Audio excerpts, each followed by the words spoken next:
All right, we're back to this Tone King Sky King. Previously, it had some Sovtek 5881s with a wafer base, and the glass was being held very tightly by these bear traps. And I raised some concerns about that for obvious reasons. And I had a question as to whether they are original to the amp because it seemed like a very bad idea. I thought surely someone had changed those out who wasn't paying attention. No, those came from Tone King. This is a relatively new amp, and that's how it arrived. You connect the dots there as to what Tone King is doing. And apparently another owner of a different Tone King found the same thing in his, where they were using the wafer base with the bear traps, which was just going to destroy the glass bottle tubes. So that's a pretty big vote against the amps as they come from the factory. And I'm sorry to have to say that, but that's just a dumb thing to do. Let's move on to the rest of the changes before this thing goes back out. Here you can see the repaired area for the cathode bias because those two resistors had split open and this original capacitor had blown up. I still don't know whether it was the tubes that failed taking this out or whether these failed taking the tubes out. Either way, that's 20 watts of handling there. That should have never been a problem. That said, it would have been better if they had used a chassis mount aluminum-clad resistor for such a large cathode resistor in a 6L6 equipped amp, as I mentioned in the previous video. Previously, since I did not have any axial 27 microfarad caps, which is what the original one was, I had put in this 47 microfarad 100 volt 85 degree rated cap right about here to the side of everything to make sure that everything else was working.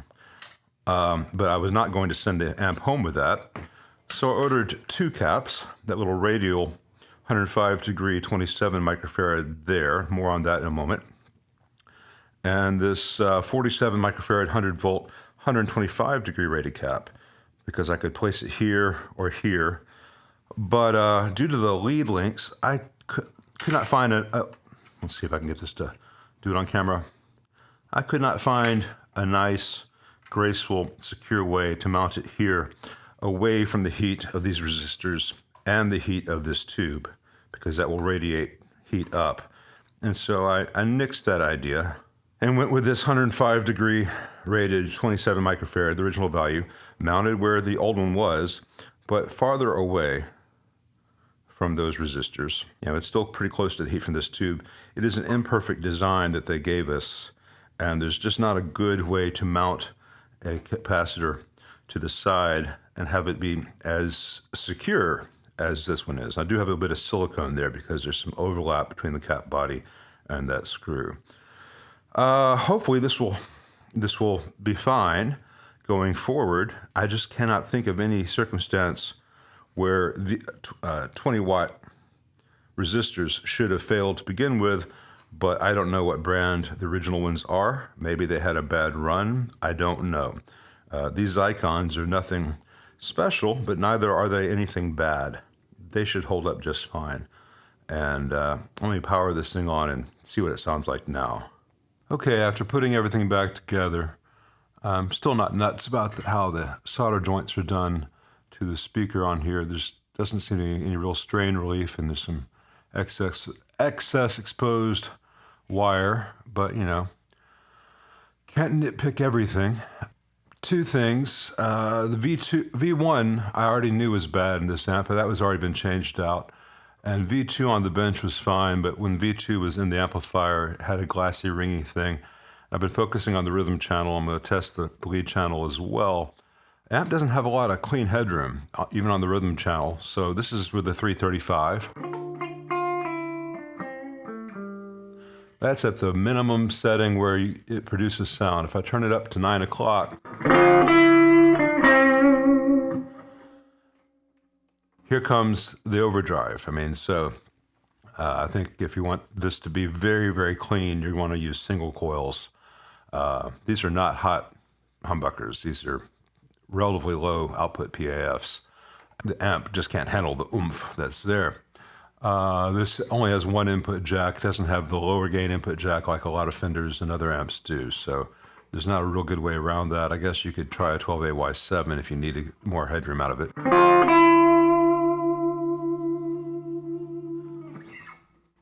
But what is there sounds quite nice. Now, I've got the attenuation here at negative 15. If I unattenuate it, there's a lot of hiss present, even with the volume quite low. Some of it's going to be due to the lack of negative feedback. As to the rest, it could be a lot of things above my pay grade in this particular example of a brand new amp. It could also be some other preamp tubes that are less than optimal. Shipped with TADs, which are usually quite good assorted Chinese tubes, but it's shipped with them, and these tubes have been shipped. So 2 of them are quite microphonic. Maybe there's some noise floor issues with the remaining ones, but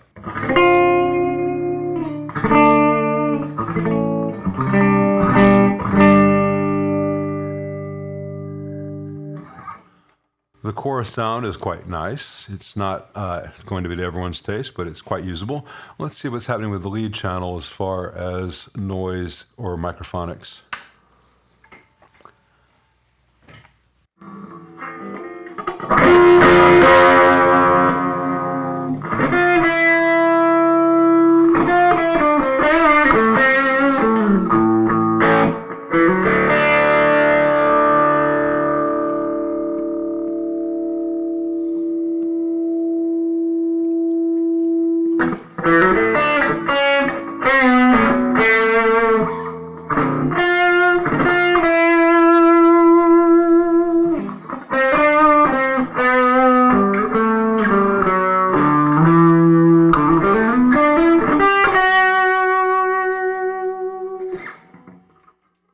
Now, I haven't played around with the controls too much on that channel. Let's see what this mid, what is it labeled?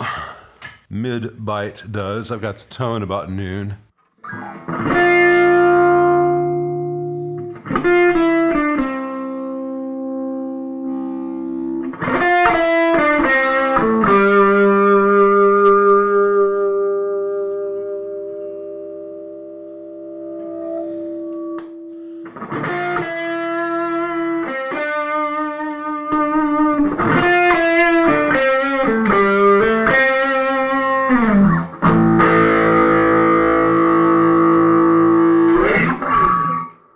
Well, it's very chewy, kind of somewhere between a Tweed amp and a Santana kind of thing. But this one doesn't seem to have any issues. So I think it was just one more noisy preamp tube.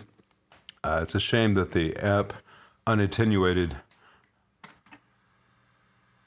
has such a high noise floor. I mean, this is not a high gain amp, and I've got the gain channel at 9 o'clock, and there's the lead channel at 9 o'clock. There's a noise floor, and we switch to the clean at the same 9 o'clock position.